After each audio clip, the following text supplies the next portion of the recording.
When we talk about a salt, we don't just mean regular table salt. We are actually referring to a very wide spectrum of ionic compounds, or compounds made of negative and positive ions. Some of these salts, like table salt, which is sodium chloride, are soluble in water. Some others, such as barium sulfate, used as a contrast agent when forming an X-ray image of the gastrointestinal tract, are insoluble in water.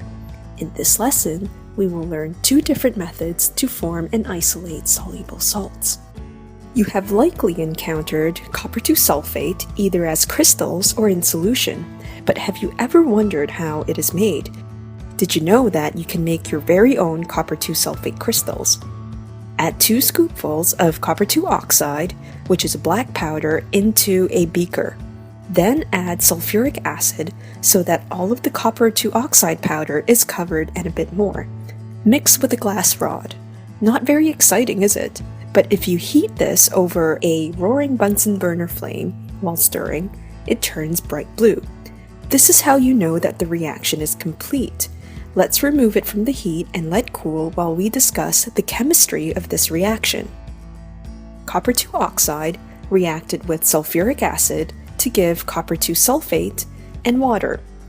As copper-2 sulfate is soluble in water, a solution is formed. Copper-2 oxide is a metal oxide, which is an insoluble base, and as you may already know, sulfuric acid is an acid. So what has happened here is an acid-base neutralization reaction where a salt and water has been formed. An acid-base neutralization reaction is a type of a double displacement reaction. The copper and hydrogen ions have switched, much like how certain dancing partners can switch. Therefore, a soluble salt can be made by reacting an insoluble base with an acid. Referring back to your solution, you may find some unreacted copper-2 oxide powder that can be removed by filtration. Here is a mini challenge. How can we remove water without removing copper-2 sulfate? Please pause to think about this and resume when ready. We can evaporate some water right over the Bunsen burner flame. Then we can place the solution in a crystallizing dish near a windowsill and find that copper-2 sulfate crystals have formed.